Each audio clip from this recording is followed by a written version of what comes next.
Boa noite, amigos e amigas no Facebook, né?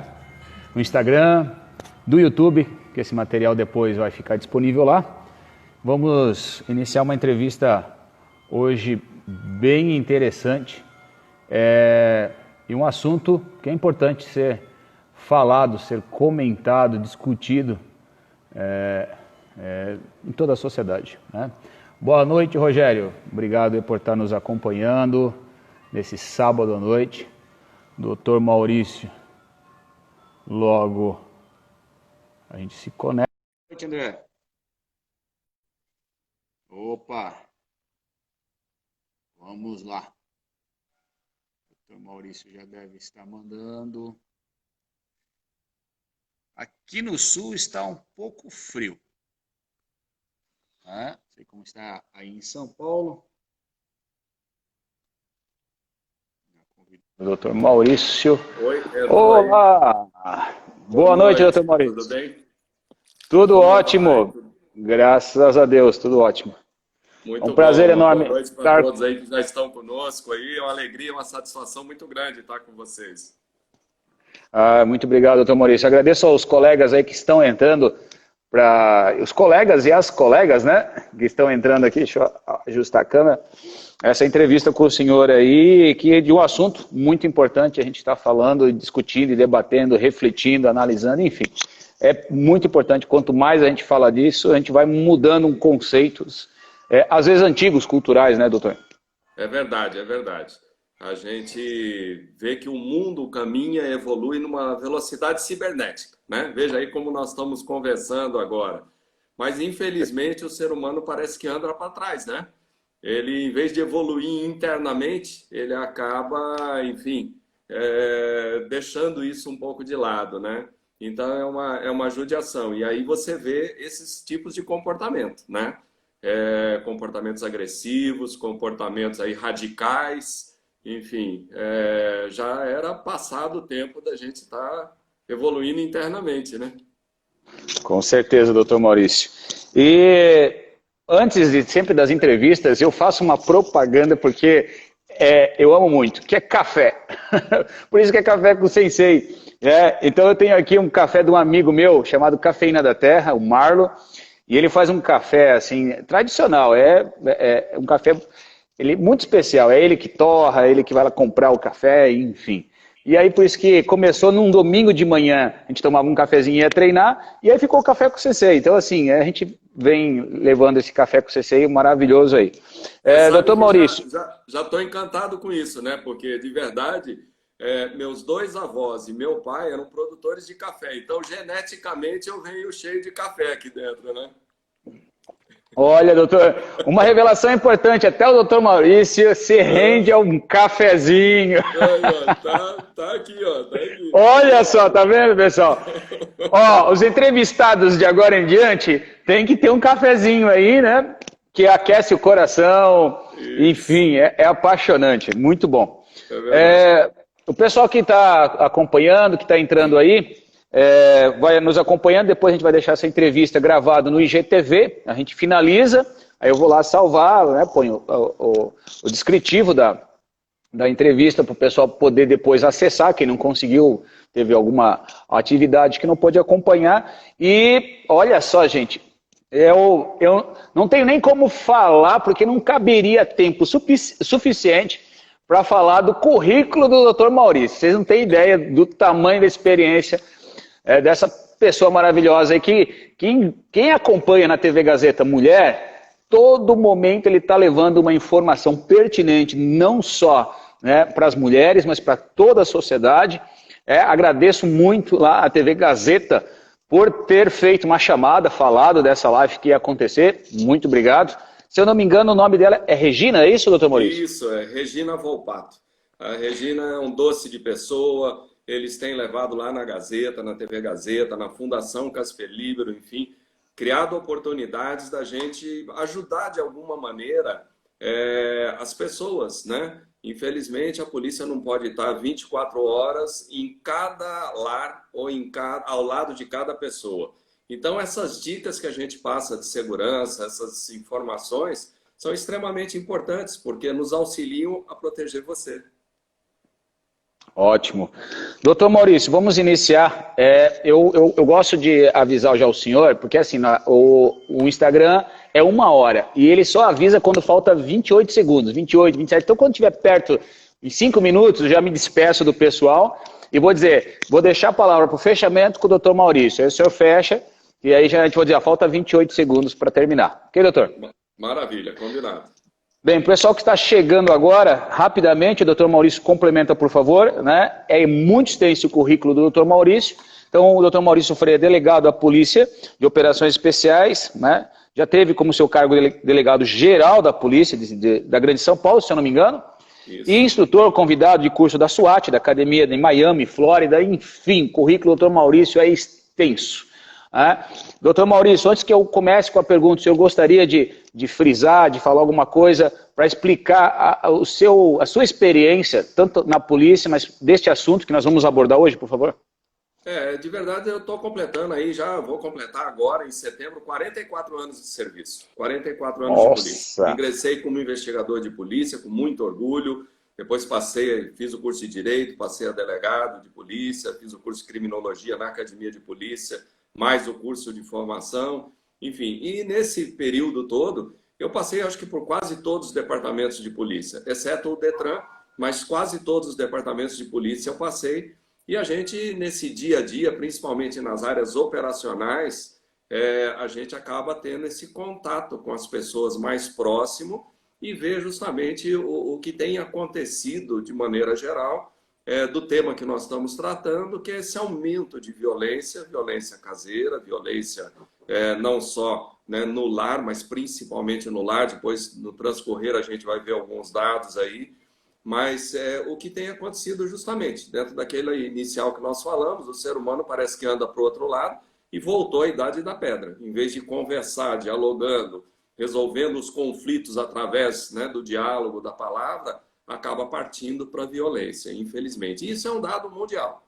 Mais ou menos alguns países, isso vai migrando às vezes, aumenta num lugar, de repente diminui um pouco, aumenta no outro, que a gente acha que já estava mais controlado, infelizmente é isso. Então, nesse período, a gente teve a oportunidade de atender muitos casos, né? E de ver, inclusive, a criação da Delegacia de Defesa da Mulher, que hoje é um sucesso aí, total, em função da redução, reconhecido até por organismos internacionais, como as Nações Unidas, onde após a criação da delegacia, que foi em 1985, a primeira, e foi em São Paulo, ocorreu uma média de 10% de redução ao crime contra a mulher, não só de agressão, mas principalmente o feminicídio.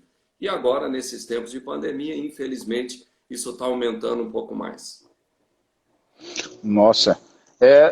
Bem, a todos que estão nos acompanhando, o doutor Maurício já deu um parecer rápido sobre isso daí. Nós vamos já para a primeira pergunta, para ser bem objetivo e focar em falar um pouquinho do tema. Assim, será? Na realidade, eu acho que daria uma pergunta, né? Que o Covid-19 realmente é agora o grande vilão do aumento do feminicídio.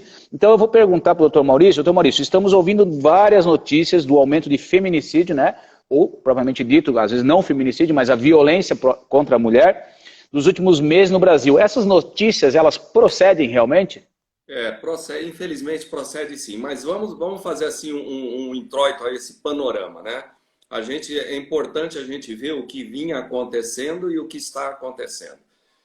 Infelizmente o Brasil, esse país continental maravilhoso, né? Onde você cospe um caroço, nasce uma árvore, um país privilegiado, nós infelizmente temos algumas marcas que não são tão bonitas da gente acompanhar, não são agradáveis. Primeira coisa, dos 10 países mais violentos do mundo, o Brasil está inserido.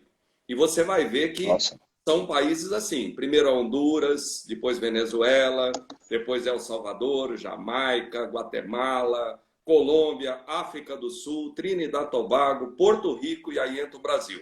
E aí, para a gente comparar com alguns países como continentais como o nosso, o México está em 12º lugar, só para você ter ideia. Outro dado importante para a gente analisar tudo isso é que a gente tem a impressão que no mundo, né, Lógico, o narcotráfico a gente tem ideia de que faça a maior movimentação mundial em termos financeiros, em termos de crime organizado, e de verdade procede. Ele está aí ultrapassando a faixa de 320 bilhões de dólares. Não são Nossa. milhões, é 320 bilhões de dólares. O segundo, a gente imagina que sejam as armas, né? E principalmente agora, nesse tempo que todo mundo fala muito de desarmamento, né? E tudo isso, a gente vê que o segundo ponto é a falsificação. E ela entra com 250 bilhões de dólares. O terceiro é o tráfico de seres humanos, órgãos e crianças, que está girando aí em torno de 32 bilhões de dólares por ano. Inserido diretamente nisso, nesse terceiro ponto mundial, você tem aí, além, né, por conta do tráfico de seres humanos, órgãos e crianças, a violência, principalmente a violência doméstica, que é muito ligada a isso. Então, isso já é um dado que vinha acompanhando o mundo. Mas vamos seguir um pouquinho mais. O Brasil tem 17 das 50 cidades mais violentas do mundo, tá? É um outro dado triste. E o pior de todos é que é o quinto lugar no ranking dos países mais violentos contra a mulher, contra crimes contra a mulher, tá? E aí não só as agressões, como o feminicídio também. E nesses dados todos estatísticos, você vê uma coisa impressionante. Quem é o agressor?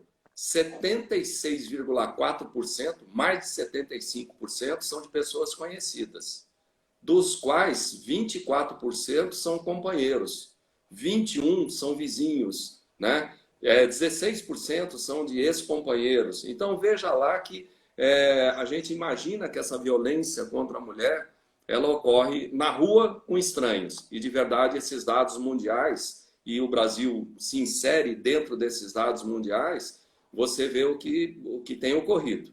42% acontece em casa, Marcos. É um negócio, é uma barbaridade, né? Quase 30%, 29% é que acontece na rua. Agora, ainda 8% no trabalho. E aquilo que a gente acha que é a balada, a festa, é o mais violento, é 3%. Então, olha que dados que a gente tem.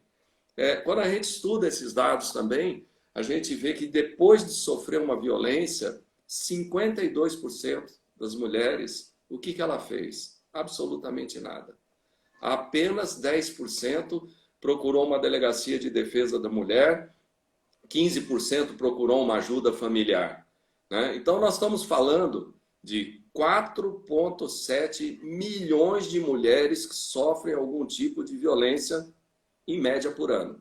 Eu estou dando alguns dados de 2017, 2018, porque se a gente entrar em 19 e 20, depois alguém já vai levar isso para o lado político, né? Qualquer dado, qualquer coisa que a gente fala hoje, já se carrega para o lado político. É sem nada disso. São dados lá para trás, para a gente entender o que vinha acontecendo, o que acontece no Brasil e no mundo. Então, não é um dado particular de este ou aquele lugar. É geral. São 536 mulheres vítimas de agressão a cada hora no nosso país. Tá? 500? 536 mulheres por hora são agredidas dentro do nosso país. Tá? Nossa Senhora. Nesse número, por exemplo, vamos pegar lá 2017 então, né?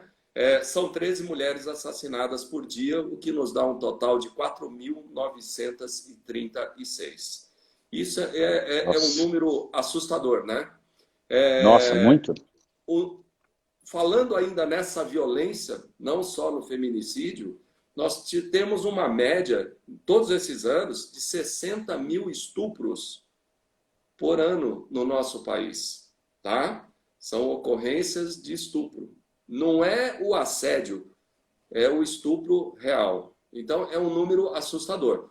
Alguns estados mais ao norte, com números maiores, mas você vê também que naqueles estados tidos como, né, onde a pessoa tem mais oportunidade, mais estudo e etc. e tal, isso também não diminui muito, não. Diminui um pouco, mas ainda nós temos 60 mil casos aí por ano numa média. Às vezes vai a 61, 62, por aí. Né? 59% dos brasileiros pesquisados, né, por institutos aí, então o Fórum de Segurança Pública, deu um dado em 2019 que 59% dos brasileiros já viu ou já presenciou uma mulher sendo agredida.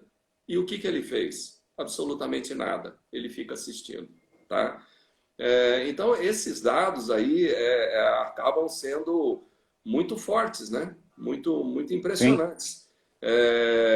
Se você pegar um dado comparativo, por exemplo, aí com a bomba, né, atômica que nós tivemos aí, você vai ver que matou 60 e poucas mil pessoas.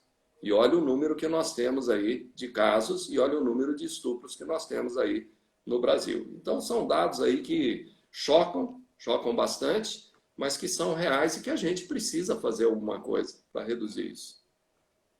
É importante, dentro dessas informações que o senhor trouxe para nós, né, que aí pergunta do aumento, se houve aumento, o que impacta a gente, parar para pensar assim, quando a gente fala, né, algumas pessoas só terem um pouco de relação, 13 mulheres são assassinadas por dia, às vezes o número 13 não consegue expressar realmente que são 13 vidas, quando a gente fala, às vezes, um pouquinho sobre isso, imagine colocar 13 seres humanos na sua frente e dizer que essas 13 pessoas sumiram hoje da face da Terra. São 13 famílias que estão sofrendo por uma criminalidade de ignorância humana, né? De um homem fazer um absurdo desse, ou enfim, o meio que foi, mas não justifica. Então é importantíssimo falar sobre isso, levantarmos as reflexões sobre isso e desenvolvermos futuramente ações para que a gente possa mudar essa estatística que é horrível, simplesmente horrível. Né? A gente está falando sobre isso daí. Veja o que está acontecendo agora, então, com a pandemia, Marcos. Isso de maneira geral, dados aqui de maneira geral, de todos os locais, tá? O feminicídio cresceu 22%, tá? Em 12 estados, segundo ainda o Fórum Brasileiro de Segurança. Tá? Entre março e abril, de março para abril, foram de 117 para 143 casos de feminicídio. É um aumento, por exemplo, no Acre, e me perdoe o Acre, de 300%. Tá? Então, nós tivemos aí, de maneira geral, nessas agressões, fevereiro 13,5%, março 18% e abril 40% a mais dado mundial, e o Brasil se insere exatamente dentro desse dado. Não está nem a mais nem a menos. 40% a mais de tudo aquilo que nós já vimos. E aí os nossos telespectadores vão perguntar, mas por que o Covid teve tanta diferença? Eu não sou nenhum psicólogo, psiquiatra, estudioso da mente humana, mas essa experiência nos demonstra, pelo menos é essa visão que eu tenho, que são vários fatores. Primeiro, tempo maior dentro de casa, né? Quando você às vezes quer dar aquela explosão, aquela coisa, alguém acaba saindo, alguém acaba indo trabalhar, e hoje você está muito confinado.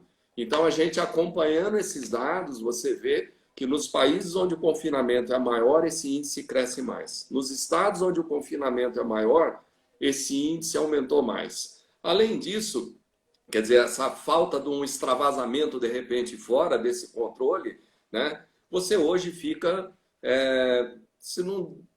talvez 90% seja pouco, né? 99% você está vendo as pessoas com os meios eletrônicos, né? Com essas mídias sociais, com a internet, com o Instagram, com o Facebook, enfim, com todas essas mídias. Então, aquele momento que você chegava na tua casa, ia jantar, ia tomar o café da manhã, ia conversar com teus familiares e, de repente, solucionar alguma coisa, você acaba estando lá, cada um para o seu lado, vendo o seu meio lá.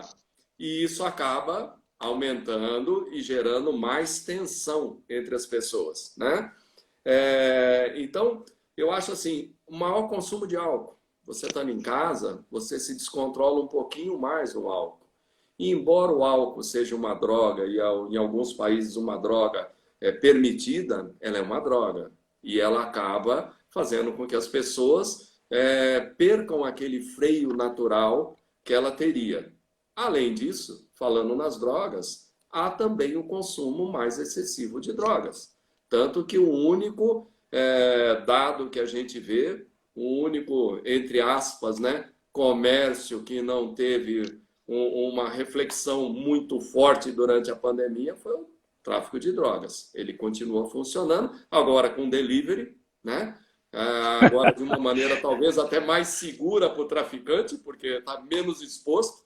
Você acaba ligando, ele acaba ligando, faz um contato mais direto, fica mais difícil do nosso controle, mas isso também tem. Então, você tem esse aumento também do consumo de drogas. E por último, o que eu acho, essa sensação de impunidade que a gente tem aqui no Brasil, né? Infelizmente, as nossas leis, elas são muito mal elaboradas, me perdoem aí os parlamentares, né? Ela é muito mal tratada, não é possível você ter alguma coisa que deveria ser ou certo ou errado, ter interpretação. E a gente vê que as interpretações às vezes vão levar 20 anos, chega ao Supremo e nem lá eles conseguem interpretar de maneira unânime. Então você, por exemplo, tem uma mesa que serve para sua alimentação. De repente vem alguém lá e consegue, né, jogar de uma maneira jurídica dizendo assim, mas eu coloco um colchonete e vira uma cama. E aí você fala, mas se eu colocar ali fora pode ser uma esteira de tomar sol? Então essa sensação que a gente tem, né, é muito importante que a gente tenha um freio, né? Mas não adianta ser uma pena extremamente excessiva, onde você tem certeza que não vai cumprir um dia. Esses benefícios todos que você tem, né? Isso também ajuda bastante a tirar esse freio. Por isso que a Lei Maria da Penha, quando surgiu, né, acabou sendo de uma maneira mais forte essa impunidade, essa sensação de impunidade ficou um pouco mais para trás, ela é mais direta, ela causa realmente aplicação, né? E você então aí tem um freio maior, por isso que teve esse freio. Então, se a gente tivesse alguns mecanismos de freio nesse sentido, com certeza eu acho que essa violência reduziria de maneira geral, né? O crime de maneira geral, mas principalmente nisso, porque o camarada sabe que faz alguma coisa, depois não dá nada. A outra coisa que é muito triste é que é aquela coisa, né? Você sabe que você só conhece a pessoa e muitas vezes passam anos e você não conhece totalmente essa pessoa. Então, por isso é que tem aquela faixa, né? Eu tenho certeza que aí no dojo, as pessoas vão passando, ninguém sai faixa preta da noite para o dia. Ele vai maturando. Por isso que tem o namoro, tem o noivado e tem o casamento. Hoje o casamento é um pouco apressado. E você não tem essa maturação e não conhece exatamente a pessoa. Conforme você vai direto para o casamento, quando você está namorando, se você vê que uma pessoa não age lá muito adequadamente, você acaba saindo. Mas depois que você casou, que teve filhos, fica muito mais difícil. Então, o que a gente vê é um volume muito grande de mulheres que, quando procuram, ainda é um número muito pequeno, que procura socorro, ajuda, né? Nos mecanismos que nós temos, nos órgãos que nós temos, na Lei Maria da Penha, ela chega num determinado momento, acha que, não, ele vai mudar, vou perdoar, e vai lá e retira aquilo. Então, esta sensação, né, que acaba passando para todas as pessoas, também é muito grave e ajuda esse aumento desenfreado da violência. Doutor Maurício, deixa eu aproveitar, tem algumas perguntas que o senhor já está respondendo antes, mas dentro da segunda pergunta, que nós íamos até fazer com a vinda do Covid-19, né, e por consequência a reclusão domiciliar, a pergunta era se o senhor acredita que o Covid aumentou essa possibilidade de violência contra a mulher, né? Ou se existem outros indicadores. Então, só reforçando a resposta que o doutor Maurício deu, que ele constatou que vem a questão do álcool, né? Muitas pessoas estão em casa e às vezes acabam uma bebidinha, um tira-gosto e tudo mais, com a família, o que parece ser uma recreação, às vezes, junto com aquele comportamento que já facilita esse processo, desempenha para um fator pior, que acaba sendo uma discussão em questão de uma agressão, mais tempo em casa. Muita gente fala assim, se eu pudesse passar mais tempo com a minha família. Tá aí, o tempo tá aí. Passe esse tempo com a sua família, mas de forma inteligente. Infelizmente, não é de uma forma inteligente e saudável. Então esse é outro fator que o Dr. Maurício levantou, né? As drogas, maior consumo de drogas também, ficou mais fácil o acesso. E essa sensação de impunidade que o doutor Maurício falou, conforme algumas leis que dá uma dupla ou tripla ou quádrupla interpretação da mesma lei. E isso facilita muito para as pessoas cometerem esse crime. Olha, essa explanação, pessoal, que está nos ouvindo aí, é muito importante que isso a gente já começa a ter um panorama maior, uma visão maior desse contexto e entender quais são os fatores que precisam trabalhar. Ele só fala de um fator, né? E alguém especialista acaba trazendo detalhes importantes de reflexão e quem sabe mais futuramente a gente volta a fazer até uma outra live discutindo pontos às vezes mais específicos sobre o assunto.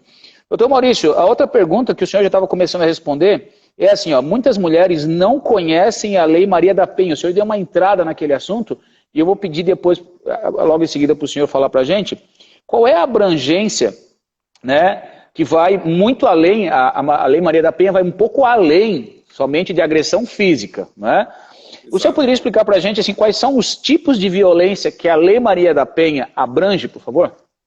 Lógico. Olha, a Lei Maria da Penha é a Lei 11.340. Essa lei ficou conhecida como Lei Maria da Penha, ela é de 2006, porque justamente essa senhora, a Maria da Penha, ela sofreu uma série de agressões durante mais de 20 anos. Tá? Essa lei vai criar mecanismos, cria mecanismos para coibir essa violência doméstica e familiar, porque nós somos signatários de uma convenção e a nossa própria Constituição, no seu artigo 226, procura eliminar de todas as formas de discriminação contra a mulher. Essa lei, nós falamos que as nossas leis não são boas, mas essa lei, a gente tem que dar a mão à palmatória, é considerada pelas Nações Unidas, pela ONU, como uma das 3 melhores legislações do mundo no enfrentamento com referência à violência contra as mulheres. Tá? Para a gente ter ideia, uma média de 530 mulheres acionam a Lei Maria da Penha por dia no Brasil. Ou seja, são 22 mil que acionam por hora. Né? Então, o que aconteceu? Na primeira tentativa que o marido tentou matar Maria da Penha, ele simulou um assalto, tá? E acabou baleando ela nesse assalto. A segunda tentativa, ela já paralítica, ele tentou eletrocutá-la no chuveiro, enquanto ela tomava banho. Então seria eletrocução mais o afogamento. Por conta dessas lesões, ela acabou tendo ficando paraplégica, tá? 19 anos depois, tá, é que o agressor foi condenado, tá? E só cumpriu 2 anos da pena que foi condenado e em 2004 ele acabou livre. Então veja que depois disso o Brasil foi muito pressionado pelas Nações Unidas, pelos países, vários organismos brasileiros acabaram, enfim, de alguma maneira fazendo pressão. E ocorre que surgiu a Lei Maria da Penha.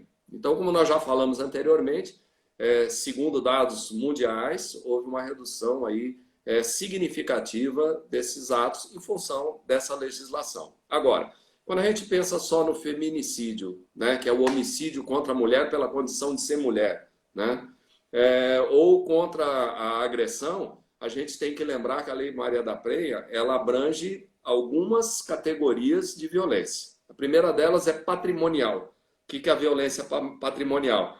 É aquele comportamento que configure controle forçado, destruição, subtração de bens materiais, documentos, instrumentos de trabalho. Tá? A segunda violência, forma de violência, é a sexual. Né? Então, engloba atos que forcem ou vão constranger a mulher, tá? A presenciar, participar, continuar, assistir relações sexuais não desejadas, tá? Ou com intervenção de força física ou a ameaça. Tá? A terceira é a violência física. Ela compreende maneiras de agir que violam preceitos com referência à integridade ou à saúde da mulher. A outra forma é a violência moral. É aquela entendida como uma conduta que represente lá calúnia, difamação, injúria. E a violência psicológica, que é aquele comportamento que causa à mulher um dano emocional, que diminui a sua ou destrói a sua autoestima, causando constrangimento ou humilhações. Então você veja que ela é uma lei bastante abrangente. Ela abrange de diversas maneiras isso. É por isso considerada das melhores legislações aí que a gente tenha, né?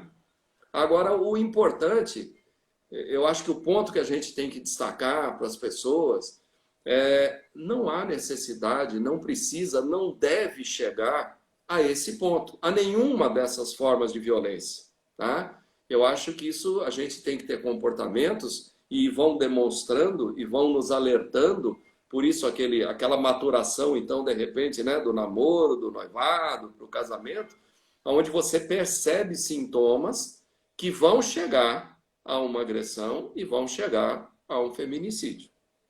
Tá? São várias maneiras de você perceber isso. Quando você percebe lá que o teu namorado está no trânsito e de repente por qualquer coisa ele dá aquela explosão, já quer brigar, quer matar, isso é um sinal de alerta. Né? Quando você vê que ele exagera demais no uso de drogas ou do álcool como uma droga, tá? Ele perde o controle. Já é um outro sinal, porque às vezes a pessoa bebe. Se eu tomar aí imagina, meio copo de cerveja, se eu tomar uma colher de sopa de uísque, eu vou dormir. Mas tem pessoas que vão ficar agressivas. Isso já é um outro sintoma que é ruim, porque no futuro isso vai se agravar, né? Enfim, começa a discussão e vê que há vai avolumando essa discussão, já é um sintoma que a gente deve separar. Então, o ciúme, né, doutor? Indicativos, né? Que a gente tem. Ciúme, né? Aquele ciúme excessivo. Ciúme excessivo, exatamente. Né? O namorado querer verificar o celular da namorada, querer controlá-la. Não permitir aquele espaço que é dela, né? A invasão daquele espaço. Então, tudo isso, por isso que a gente fala, quando está no namoro, é mais fácil de separar. Mas depois não. Então, eu acho que existem várias maneiras de você que você tem, várias medidas que você consegue de verdade sentir isso e não deixar chegar. Então, até quando a gente faz um workshop, vamos dizer assim, um seminário, um dia de treinamento chamado Defesa Feminino, a gente fala muito no evite. O que seria o evitar? Então, discussões. Começou a discutir? Para, engole, deixa para lá, sai. Por isso, às vezes, a saída é tão importante, né? Se afastar, diminuir aquela tensão, mas procure evitar essas discussões, porque a discussão ninguém quer perder. O ser humano não quer perder, ele quer ganhar. Então, um começa a falar alto, o outro fala mais alto. Um começa a ter uma atitude mais grosseira, o outro vai ampliar isso, né? Outra coisa, horários e locais perigosos. A gente sabe que qualquer rodoviária no mundo, qualquer estação de trem, qualquer lugar onde você tenha lá as cracolândias no mundo, não são lugares muito adequados para você estar. Então, se você puder evitar isso, procure evitar, tá? Pessoas problemáticas, você sabe que às vezes a pessoa ela demonstra, ela tem fisicamente e demonstra que ela é problemática, né? Falta de atenção, você andar aí na rua, e eu tenho falado muito lá no Mulheres, na Gazeta, você andando, outro dia nós fizemos um passeio ali pela Avenida Paulista, 90% das pessoas estão com o celular, ela não está prestando atenção em volta, ela atravessa a rua com o celular, vem uma bicicleta ou uma motocicleta, não para, às vezes um carro, ela vai ser atropelada. Com fone de ouvido, né, doutor? Desatentas. Hã? Com fone de ouvido, escutando música. Isso, então está totalmente desatento. Isso vai ser um motivo, às vezes, da agressão, porque nós temos vários casos que essa agressão se transforma por conta de tentar roubar um celular, inclusive, né? De tentar tirar um relógio. Então você tem que evitar. O segundo passo seria uma prevenção. Você tem que prevenir isso. E aí é aquilo, você vai andar com o relógio de ouro, com a corrente aberta, com o braço pendurado para o lado de fora, porque de repente tem que fumar, sei lá, entendeu? Às vezes a gente vê blindados com o vidro aberto por causa da fumaça do cigarro, ele está com o bração e com o relógio, o Rolex bonitinho do lado de fora. Seria caso de acontecer alguma coisa? Não, mas infelizmente o ser humano é isso. Nós vivemos num país que ainda não está tão evoluído, né, que a gente possa andar dessa maneira. Enfim, esses transportes de valor, você tem que tomar cuidado com isso. Então, de repente, pega o relógio, enfia no bolso, quando chegar dentro da festa, coloca o relógio. Você veja que tem pequenas ajudas que você pode dar, né, sem essa ostentação. Às vezes a gente fala no tipo de vestimenta, e aí vem um conflito, já é o primeiro conflito. Mas por que eu não posso me vestir dessa maneira? Então, não estamos falando lá de repente, da mini saia, do decote maior, mas, por exemplo, se eu estou com um salto alto, grande, de festa, e eu tiver que correr, o que vai acontecer? Como é que eu vou correr? Eu não vou correr, eu vou ter que jogar aquele sapato fora. Então, de repente, a maneira como você se veste também, você principalmente, nosso sensei aí sabe mais do que ninguém, gente, né? É só perguntar aí para o sensei Marcos, o cabelo, a forma de dominar pelo cabelo, vem aquele cabelão bonito, mas falar para uma senhora que ela tem que prender o cabelo para ir numa determinada festa é uma guerra. Então, veja como na vida tudo é uma balança. Um lado sobe, um lado desce. Não sobe os dois, nem desce os dois. A beleza é um pouco inimiga da minha segurança, nesse sentido. Doutor, deixa eu só aproveitar um pouquinho. É importante, pessoal, a gente está frisando aqui, e essa já é uma pergunta, né, o doutor Maurício, já com a sua experiência, já conseguiu antever, já trabalhar as precauções. Então, a próxima pergunta que a gente ia realizar é assim, dentro desse fator que, né, mais de 75% da violência ocorre com seus parceiros e ex-parceiros, e no dia a dia, olhando pela essa questão de segurança, o que poderia ser feito para prevenir uma agressão física, uma violência contra a mulher, antes de realmente acontecer, e o que poderia ser feito no momento, tipo assim, já aconteceu agora, não tem mais fato, vai ter que fazer algo. Então, o que antecede, o doutor Maurício está falando, né? Ele comentou, doutor Maurício, do Defense Feminino. O Defense Feminino é um curso que o Dr. Maurício também é um dos instrutores lá no Instituto Maruyama de Aikido, em São Paulo, com o Sensei Maruyama, que leva informações e treinamento para as mulheres no seu noções, né, que antecede uma situação real e uma outra parte do curso que realmente é dizer assim, olha, infelizmente aconteceu. Né? Nós temos que pensar que não é falar...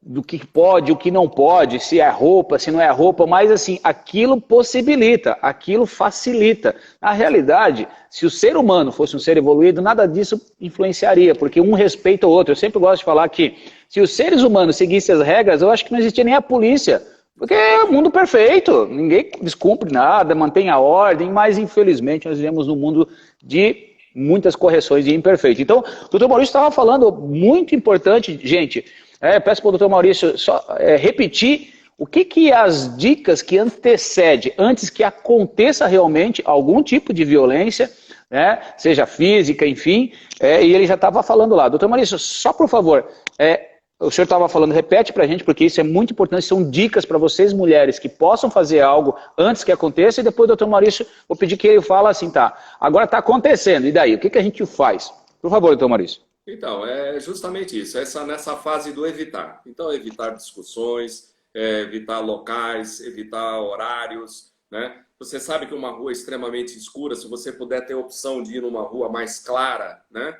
E depois, qualquer dia, a gente conversa um pouco sobre esse tão falada tolerância zero, né?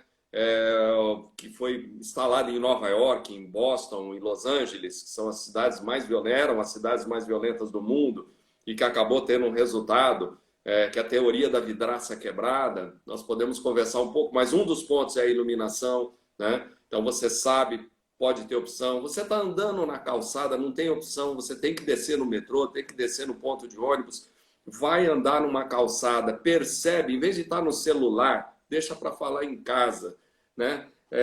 Percebe, fica ligado, liga no 360 graus, né? Aquele radar ligado. Percebeu que uma pessoa vem na tua calçada, atravessa a rua. Ela atravessou a rua de novo, já é um outro sinal que já ficou do amarelo para o vermelho. Atravessa novamente. Se ela atravessar de novo, vira as costas e sai correndo. Aí é que a gente fala, né? Então, de repente, a vestimenta está com salto alto, larga o salto, vira e sai correndo. Né? Então, já na fase de prevenção, a forma de você estar em determinados locais, de determinada maneira, né? As companhias que você está andando, né? Então, a companhia de estudo ali, quer dizer, a companhia às vezes te mete numa confusão. E chegando num extremo, você vê que grande parte dos acidentes que nós temos na madrugada, acidentes de trânsito, tá? Com vítima, que levam invariavelmente ao excesso, ao grupo, estar em grupo, a estar alcoolizado, e geralmente quem acaba se ferindo mais ou morrendo, aquela pessoa que estava de carona ou que estava apenas acompanhando. Não é o agressor, o causador.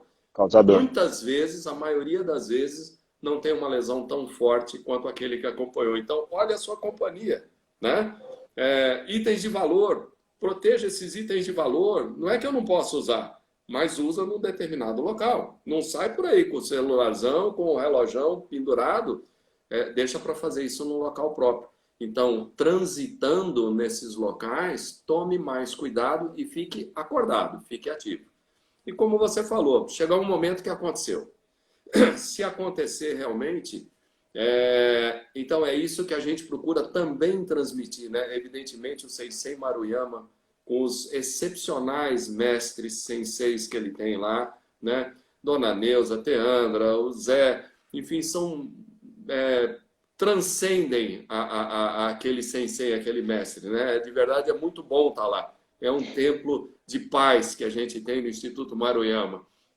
Mas a gente procura transmitir um pouco isso, quer dizer, o que fazer então nesse momento? Primeira coisa, tem que manter a calma. Não adianta. Se eu não conseguir oxigenar, se eu não conseguir dar aquela respirada, se eu não conseguir voltar a estar com raciocínio, vai ficar mais difícil. Quando eu treino, e treino bastante, eu já adquiro aquela memória muscular. Então, algumas atitudes que eu vou ter que tomar, elas acabam sendo mais fáceis. Mas como justamente nesse momento, quer dizer, nem 100% das mulheres vão ser lutadoras, a gente procura, então, transmitir algumas manobras, e por isso escolhido o Aikido, onde vai usar a força do adversário, né, justamente para poder sair daquilo, né, de uma maneira tranquila. Não tenta ir para cima. A tendência das pessoas, a gente vê muito no curso, por mais que a gente fale, vai para o treinamento prático, chega lá, a pessoa tende a grudar. Né? É um instinto do ser humano. Então a gente tem que afastar aquele perigo. Ninguém quer entrar em luta. A gente quer sair daquela situação. A gente tem que sair daquela situação. Você, relembrando, 76,4% das agressões são de pessoas conhecidas. Né? A violência está em casa. Não adianta estar grudando, aproximando. Eu tenho que afastar, eu tenho que sair. Sai, abre a porta, vai embora. Né? Sai correndo, vira as costas. Tem que buscar essa maneira de escapar. Né? Evitar se discutir e ser forte. Acreditar que é possível. E a gente vê muito isso. E um dos pontos que eu acho que é o forte lá do Defense, do Instituto Maruyama, é que a gente, nos depoimentos das pessoas, e às vezes meninas assim fraquinhas, falam assim, eu tinha certeza de que eu não ia conseguir lutar contra uma pessoa dessa, que eu não ia sair disso. Há um congelamento. Quando acontece alguma coisa, a gente não está preparado, aquele susto pelas endorfinas, enfim, por uma série de fatores, acaba congelando a pessoa. E o que ela precisa é descongelar, é sair daquilo. Né? E aí a gente vê esses depoimentos e fala assim, ó, depois desse período que eu passei aqui, eu tenho certeza que eu consigo sair de uma pessoa até muito maior. Ou seja, não se resignar. Ser forte, de verdade, tá? E se não conseguiu mesmo, e infelizmente aconteceu, aí sim, aí nós temos que procurar ajuda, que seja ajuda de um familiar, que seja na Delegacia de Defesa da Mulher, que seja através da Lei Maria da Penha, de medidas protetivas. Nós temos hoje vários organismos, eu separei até alguns aqui, para não falhar a memória. Isso eu ia pedir para o senhor, até, doutor Maurício, né? Algumas pessoas aqui já estão pedindo. Existe algum telefone de contato a nível nacional? Qual a organização procurar, né? Isso, exatamente. O fone nacional é o 180. 180. 180, Tá? perfeito. 180 é um serviço de informação, é uma central de atendimento à mulher, funciona 24 horas por dia. Tá? E garante Perfeito. o anonimato da vítima, que é muito importante isso, porque às vezes ela fica tão constrangida que ela não quer ter a exposição dela. E por isso, muitas vezes, as pessoas não procuravam a Delegacia de Defesa da Mulher. Se a emergência for muito grande, tá? Tiver acontecendo, o melhor é 190, é a Polícia Militar. É a ligação à Polícia Militar informando que precisa de um atendimento por conta da violência que está sendo sofrida. Tá? Perfeito. As delegacias de defesa da mulher, né, são fundamentais. Hoje, todos os estados têm, as maiores capitais têm, as maiores cidades têm, enfim, muitas cidades menores têm. Há uma abrangência grande, muito embora a gente procure, de maneira geral, treinar os policiais, por exemplo, em São Paulo, a Academia de Polícia, treina os seus policiais para que todos possam atender adequadamente. Ficou lá para trás aquele atendimento mais tacanho que tinha. Tá? Hoje, todos os policiais passam por um treinamento muito sério, multidisciplinar, com vários profissionais envolvidos nisso, que já atendem esses casos, para que eles possam atender adequadamente. Além disso, nós temos aqui os centros de referência. Tá? O Centro Especializado de Atendimento à Mulher, ele é um espaço de acolhimento e atendimento psicológico e social. Faz orientação e encaminhamento jurídico à mulher em situação de violência. Nós temos casas-abrigo. Esses são locais que oferecem moradia protetiva e atendimento integral às mulheres que estão com risco iminente de morte em razão dessa violência doméstica. É um serviço sigiloso, porém temporário, né? Até que a vítima tenha condição de retornar ao curso de vida para um local adequado. Temos casas de acolhimento provisório, que oferecem um abrigo temporário de até 15 dias. Esse não é sigiloso para as mulheres em situação de violência. Elas podem ir acompanhadas dos filhos, inclusive, tá? E garante integridade física, emocional, enfim. Defensorias públicas e defensorias da mulher. São órgãos de Estado responsáveis pela defesa, oferecendo assistência jurídica, encaminhamento, início de processos, enfim. Juizados de violência doméstica e familiar é um outro organismo também, que vai ter competência civil e criminal para o processo. Tá? As promotorias de justiça de defesa da mulher, a Casa da Mulher Brasileira, em muitos lugares nós temos, integra no mesmo espaço serviços especializados, né, gerais, apoio psicossocial, tem a delegacia, tem o juizado, tem o Ministério Público, a Defensoria lá, e o atendimento hospitalar. Isso foi um grande ganho, porque as pessoas tinham muito receio de fazer o boletim de ocorrência para depois ser atendido. Então, o caminho natural seria, né, pedir o apoio, chega a uma unidade policial, vai a uma delegacia de polícia ou a delegacia de atendimento à mulher e depois encaminhamento ao hospital. Mas para aquelas que se sentem extremamente constrangidas disso e etc., hoje os hospitais têm obrigação de fazer o atendimento sem o boletim. Antes não. Tá? Então, importante essa informação, né? Sem o importante essa informação. Você vai ao hospital, tá? E esse hospital aí tem normas técnicas de prevenção, né? A isso, de tratamento, tem assistência médica, enfermagem, psicóloga, social, e também em casos de estupro, né? A lei brasileira acaba autorizando a interrupção disso. Então, mas todos esses casos, embora preservando a mulher e embora atendendo a mulher antes do boletim de ocorrência, compulsoriamente eles têm que fazer a notificação para que a gente tome as outras providências legais com referência a isso. A única coisa que a gente tem que, infelizmente, ainda, eu não sei se está certo isso, mas cada um tem o seu direito, a sua liberdade, a sua individualidade. O que a gente vê de ruim nisso, às vezes, é que quando você inicia esse processo, inicia o inquérito policial, inicia o processo, está no andamento disso, depois a mulher vem e pede a retirada. E aí, sem sombra de dúvida, há um agravante, isso vai aumentando essa bola de neve, de uma pequena agressão, passa por uma grande agressão, passa por uma gravíssima agressão e passa ao feminicídio. Então, por isso que todas essas orientações passam pela parte psicológica, pelo atendimento, pelos assistentes sociais, pelos psicólogos, pelos médicos, para que a gente conscientize as pessoas que estão sofrendo violência, que chega de violência. Nós estamos numa época que não é mais possível aceitar isso.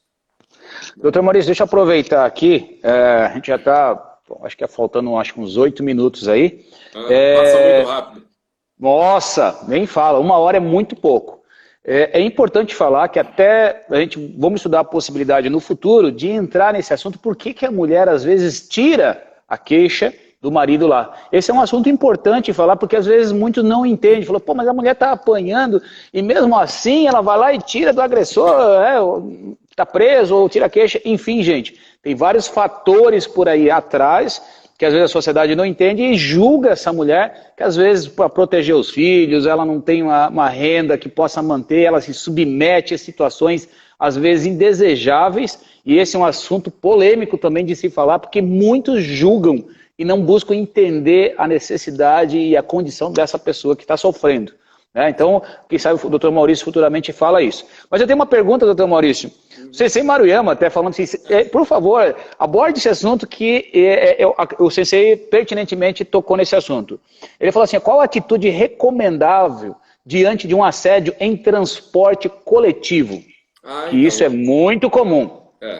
É impressionante os dados que a gente tem de pessoas que já sofreram algum tipo de constrangimento ou de assédio num coletivo, tá? Seja no ônibus, seja no metrô. É impressionante. Procurem fazer uma pesquisa com as pessoas que conhecem, para ver quantas pessoas já passaram por isso. Então é uma das maneiras uma das coisas que a gente passa no Defense Feminino, Sensei passa de uma maneira muito tranquila, os cuidados que a gente tem que ter. A maneira que a gente tem que ter e a atitude que a gente tem que ter, né? Então, tipo assim, aonde sentar no coletivo? Sentar na janela ou sentar no corredor? Onde ficar? Aconteceu, o que eu tenho que fazer? Eu vou ficar encolhido, constrangido, com vergonha? Não, quem tem que ter vergonha, quem tem que ficar constrangido é aquele camarada que está fazendo aquela ação, né? Então, essa verbalização, inclusive, do que está acontecendo é extremamente importante. Então, o número é muito grande do que acontece, é muito grande, e justamente são dicas que a gente passa, né, nesse dia maravilhoso, num sábado, que a gente passa lá no Defense, que a gente transmite às pessoas uma maneira mais segura de estar nesse coletivo e que, se acontecer, ou antes de acontecer, quais as atitudes que a gente deve tomar. É muito importante isso. O Aikido foi escolhido, sabe por quê? Porque a gente tem tantas artes marciais, né? Eu mesmo, quando mais jovem, fiz judô, né? Nós temos diversas artes marciais. E muitas pessoas falam assim, mas por que não usar, de repente, o Krav Maga, o boxe? Nós tivemos lutadoras de boxe que fizeram o Defense lá e chegaram à conclusão assim, primeiro, né? É difícil você partir para uma agressão, quando você está sofrendo uma agressão. Às vezes você consegue, mas o Aikido não é uma coisa agressiva, é uma coisa tranquila, é uma coisa que vai usar, vai trabalhar filosofia, vai usar mais do que ninguém, né? O Sensei Marcos aí que deve falar sobre isso. Mas, enfim, foi escolhido o Aikido justamente porque muitas pessoas não aceitariam estar fazendo boxe, um Krav Maga, uma coisa mais agressiva, e aí trabalharia a força física com força física. E, infelizmente, a gente, de maneira geral, a mulher tem muito menos condições físicas do que um homem, do que um agressor. Muitas vezes até drogado, né? Sob efeito de algum tipo de droga. Então, o Aikido é essa maravilha que vai, com pequenas manobras, fazer, pode ter certeza. Acompanhe um dia que vocês vão ver. Vocês conseguem sair da grande maioria daquelas situações que lhe colocaram em risco. Evidentemente que se você estiver dentro de casa e a agressão maior é dentro de casa, então nós estamos tratando basicamente aqueles 25% das ações fora de casa. Dentro de casa é um pouco mais complicado, né? Por isso que dentro de casa, o que é melhor? Evitar. Procurar maneiras de evitar e não deixar que isso se avolume. Tomar uma atitude antes de chegar a uma coisa mais séria. Mais séria, né? Doutor Maurício, acredito que faltam uns 3 minutos, né? Eu vou deixar a palavra logo com o senhor, mas antes disso eu já quero agradecer a todos que ficaram aqui com a gente tem mais alguns minutinhos ainda, agradecer de coração aí a oportunidade pelo Sensei Maruyama, né, de orientação do Defense Feminino, a criação do método, do senhor, se dispor o tempo do senhor para estar junto conosco, de levar essa informação, de contribuir com a sociedade. Isso é muito importante, que caridade, a gente parar para pensar, não é só dar alimento. A gente pode evoluir espiritualmente a pessoa, a alma, trabalhar com informações que realmente possam contribuir e prevenir algo, realmente fazer o bem, está bem amplo. Às vezes algumas pessoas precisam de alimento físico, algumas espirituais, algumas psicológicas, e essa amplitude é muito importante que o ser humano, mente, corpo e espírito. Eu agradeço ao Sensei Maruyama, ao Dr. Maurício, que esteve conosco aqui a todo momento, e a todos que nos acompanham. A gente tem feito várias lives para falar de assuntos importantes, de vários relatos, e a gente vai continuar fazendo isso como uma forma de contribuir um pouquinho e levar consciência, informação, que é muito importante para a sociedade. Doutor Maurício, o senhor, nós estamos nos minutos finais, gostaria de finalizar focando ou pontuando algo que o senhor acredita ser importante? Eu acredito que a gente tem que trabalhar em comunidades. Nós temos que trabalhar com a união das forças de bem. Né? As pessoas que são de bem têm que se unir, têm que estimular. Então, estimule as pessoas a procurar se informar, a tomar atitudes, a procurar o Defense Feminino, enfim, de alguma maneira, nos ajudar a lhes ajudar. Pode ter certeza que os policiais entregam o seu bem maior, que é a própria vida, em defesa de quem sequer conhece, com muita alegria. Mas nós precisamos da ajuda de todos. É uma corrente do bem, né? Agradeço muito essa oportunidade, agradeço ao Sensei Marcos, ao Sensei Maruyama, que tem propiciado esse curso maravilhoso, enfim, a todos vocês que nos acompanharam aí, e que a gente passe por essa pandemia rápido e que tudo isso volte ao seu estado normal, que diminua e que nós possamos estar aí alegres, felizes, canalizando a nossa energia para o lado do bem e positivo. Muito obrigado. Doutor Maurício, mais uma vez eu queria deixar o meu agradecimento à TV Gazeta Mulher, né, que estava junto conosco aí. E, pessoal, por favor, mande seu comentário, né, nós temos o Instituto Ashibana de Aikido, também tem o Insta do Dr. Maurício Freire, se alguém quiser conhecê-lo já acompanhe o trabalho dele, é um ótimo trabalho que o Dr. Maurício realiza, dentro da gente, dentro do curso Defense Feminino, quiser me procurar, ou Instituto Maruyama de Aikido.com.br, né, o Sensei Maruyama, ou pode mandar um direct, a gente passa essas informações, e se você tiver dúvida, ou gostar ou sugerir um assunto que você acredita ser importante, por favor, manda isso, que, olha, tem um assunto que eu estou querendo fazer uma live, que é assim, ó, a família está desestruturada psicologicamente nesse momento de reclusão. E muitos não sabem como lidar com isso daí. Isso é um assunto que, olha, está levando à depressão e diversos outros pontos que nós precisamos refletir e que pode ocasionar também uma violência, né, doutor? Exatamente, exatamente. Isso é super importante. Eu acho que essa volta de se conversar, de conversar com as pessoas, de ter tranquilidade, de entender, né, o lado das pessoas, essa harmonia que a gente precisa buscar, né? Então, cada um dentro de si, procure uma meditação, procure uma determinada maneira, mas enfim... Doutor, vamos 20 segundos para encerrar. 20 segundos para encerrar. Também Mais uma vez, Sensei Marcos, Sensei Maruyama, meus agradecimentos a todos, Regina Volpato, TV Gazeta, enfim, todos aqueles que a gente tem visto aqui, que passaram. Muito obrigado Gratidão. por nos acompanhar. E Del Maurício Freire,